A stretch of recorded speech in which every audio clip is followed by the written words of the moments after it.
அன்பானவர்களே, வேதத்திலே நடந்த ஒரு சம்பவத்தை நான் உங்களுக்கு சொல்லுகிறேன். ஒரு மனிதன் ஆண்டவரிடத்தில் வந்து சொன்னான், ஆண்டவரே, ஒரு ஆவி என் மகனை பிடித்திருக்கிறது, அப்பொழுது அலறுகிறான், அது அவனை நுரைத்தள்ள அலைக்கழித்து அவனை கசக்கின பின்பும் அவனை விட்டு நீங்குவது அரிதாயிருக்கிறது என்று சொன்னான். ஆம், எத்தனை மந்திரவாதிகளிடத்திலே அவன் போயிருப்பான், எத்தனை குறி சொல்லுகிற மக்களிடத்திலே போயிருப்பான்.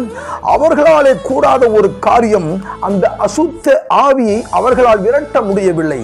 ஆனால் கர்த்தரை நம்பி வருகிறான், ஆண்டவராகிய இயேசுவை அவன் நாடி வருகிறான்.